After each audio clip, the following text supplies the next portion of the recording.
Is it true that you guys met via DM?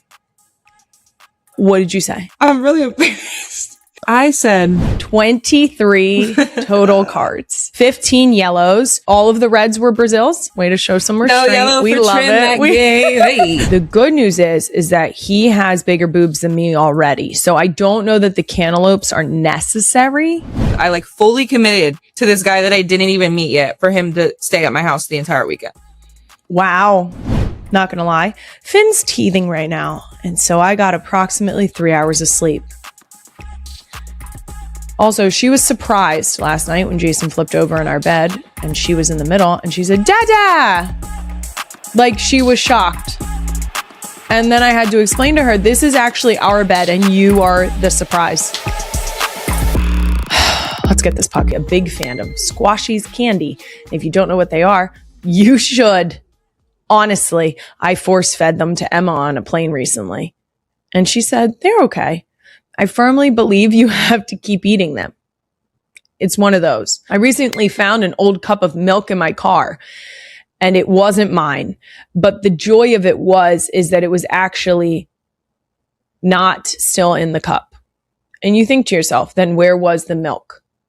It was in the cup holder. Sans cup. Yes.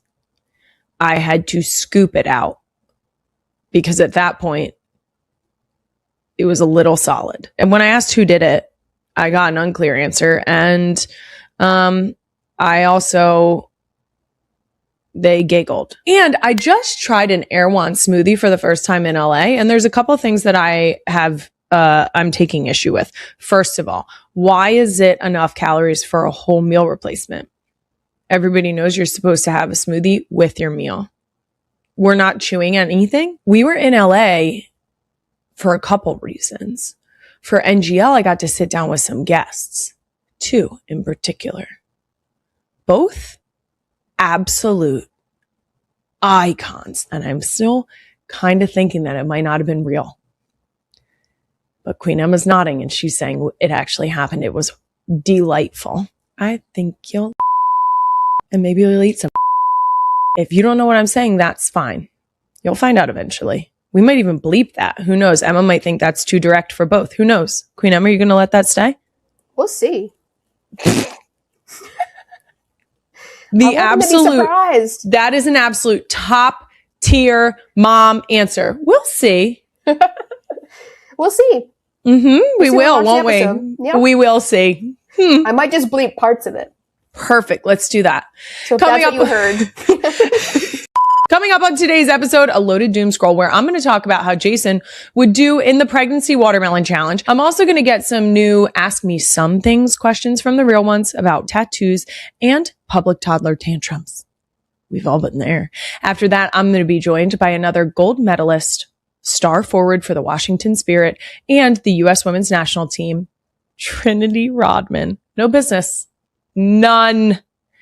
But here we are again. Yeah? Yeah, so stay tuned for that. But before we get to any of that, let's start things off with some Real One comments of the week.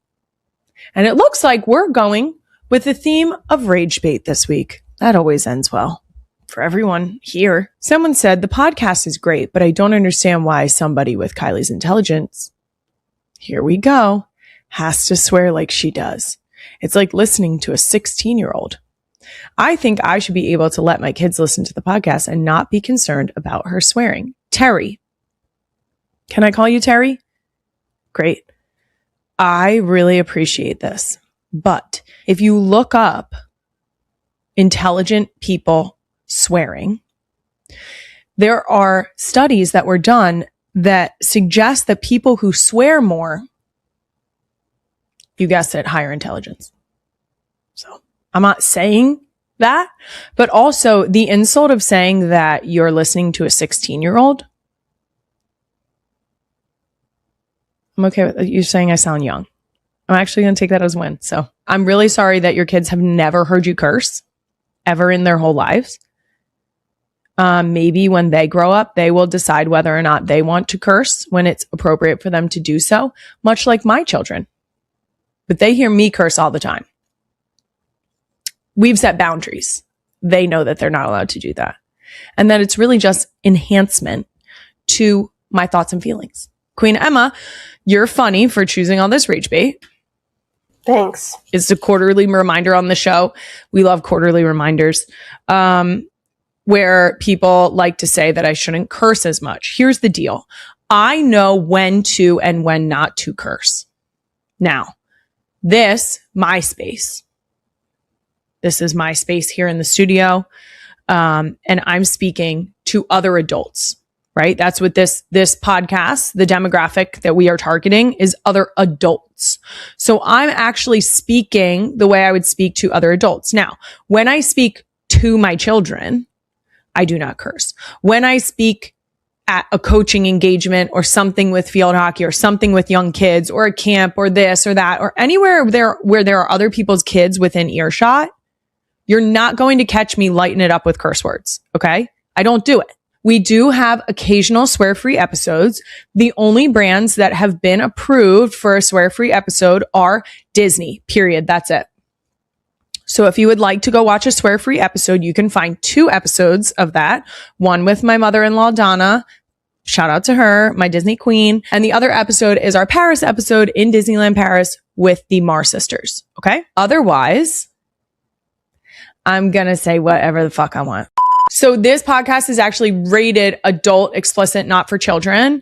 And so if you have a problem with cursing, which we have made abundantly clear is going to be a regular occurrence on the show, you can kindly, that's right, you can kindly fuck off. This is an actual piece of artwork in my podcast studio. This is from GS Print Shop spelled SHOPPE if you want to get yourself one. Well, now that topic's been addressed for this quarter, let's get right into Doom Scroll of the Week, brought to you by Bare Minerals, mineral powered, life approved. First up on Doom Scroll, I've been seeing a lot of the pregnancy melon challenge on my feed. You know, it's watermelon season, so why not strap one to your husband in the heat of the summer?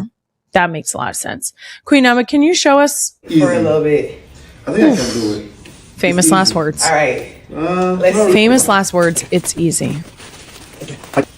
Yeah, Beji. Baba Beji. So for our audio listeners, she did strap a watermelon to his belly with saran wrap, but she also doubled down. And by doubled down, I mean she strapped 2 cantaloupes to his titties.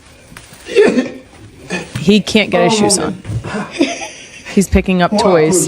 He's very out of breath. I like this a lot.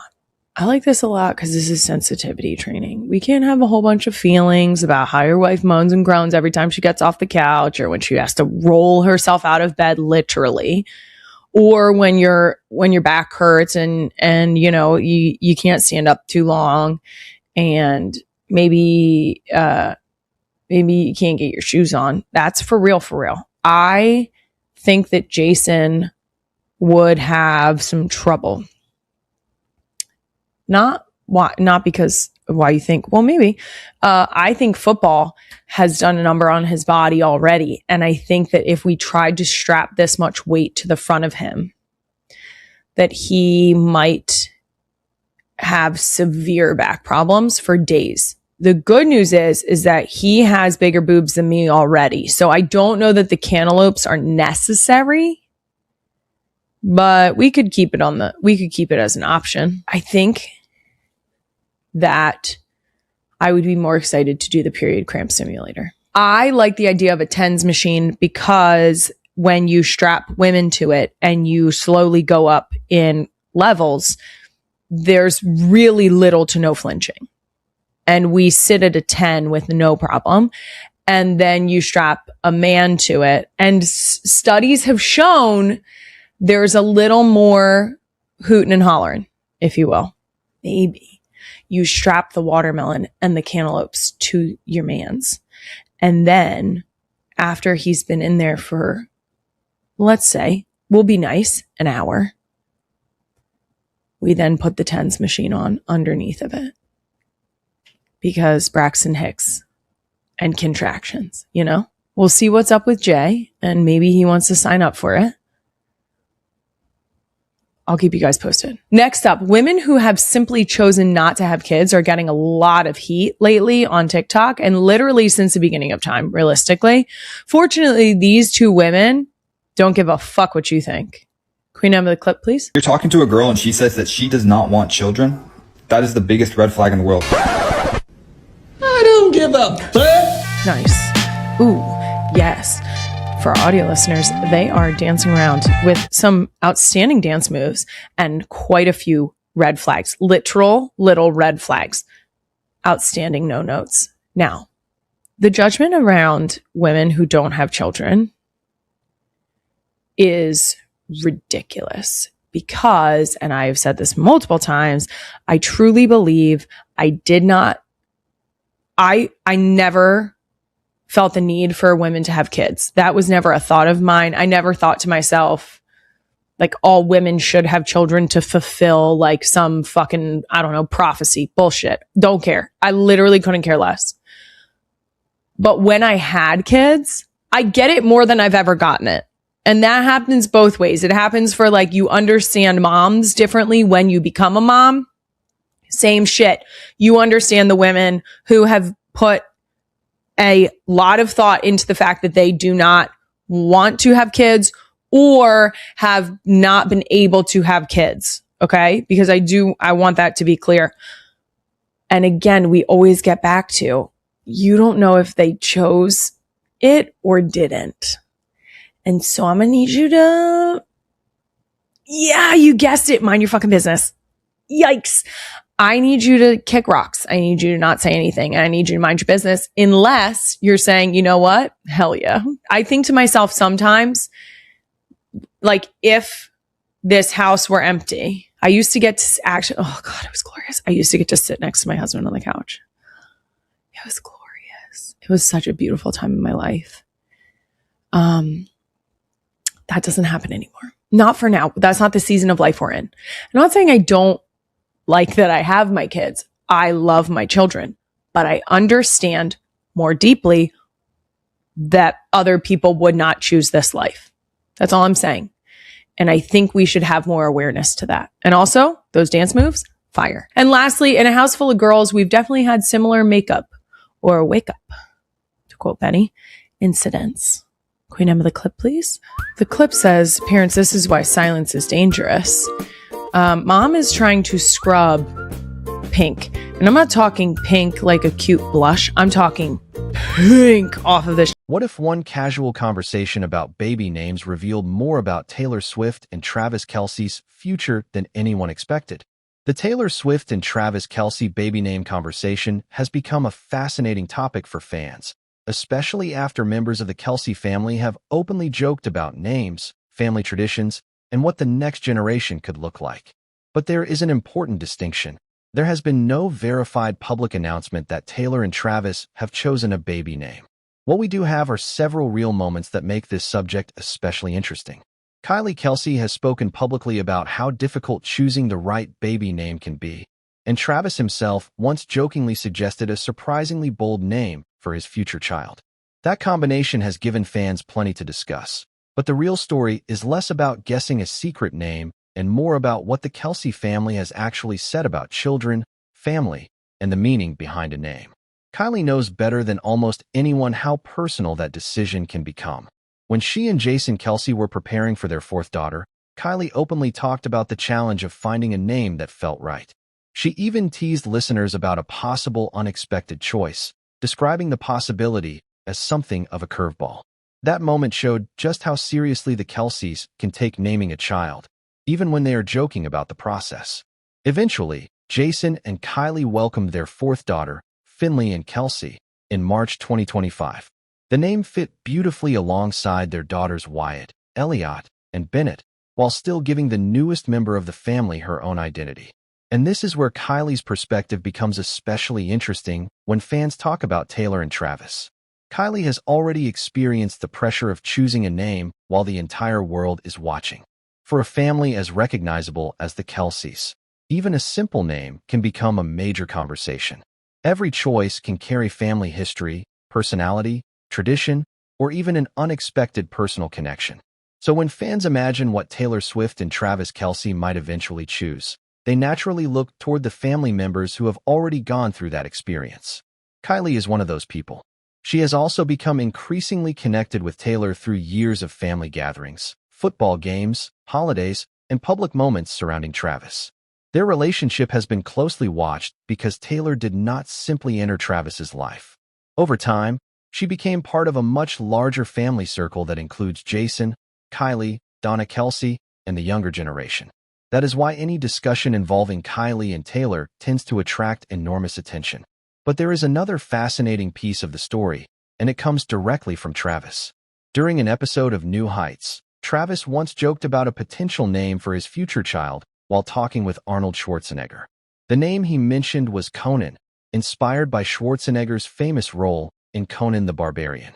Travis clearly presented the idea playfully, and Jason immediately understood how quickly a joke like that could become a headline. It was not a confirmation that Travis had selected a name for a future child, but it was a genuine glimpse into the kind of humor he brings to conversations about family and fatherhood. And that distinction matters. There is a huge difference between a celebrity joking about a possible baby name and an actual announcement that a couple has chosen one. For Taylor Swift and Travis Kelce, that difference is especially important because virtually every personal detail surrounding their relationship receives intense public attention. A simple comment can become a viral theory within minutes. A joke can suddenly be treated like a clue, and an innocent conversation can be transformed into a headline that sounds far more official than the original moment ever was. Kylie has experienced a version of that attention herself. During her pregnancy with Finley, fans were eager to know what Jason and Kylie would name their fourth daughter. Kylie discussed names publicly, considered different possibilities, rejected some suggestions, and ultimately made the decision with Jason. That experience gives her a unique perspective on why choosing a baby name is not something a family necessarily wants to rush. And if Taylor and Travis ever faced that decision themselves, the Kelce family would likely understand exactly how much attention it could attract. There is also something deeply personal about the way the Kelces approach family names. Jason and Kylie chose names for their daughters that are distinctive but still feel connected as a group. Wyatt, Elliot, Bennett, and Finley each have their own identity, yet together they reflect the couple's preference for names that do not feel overly conventional.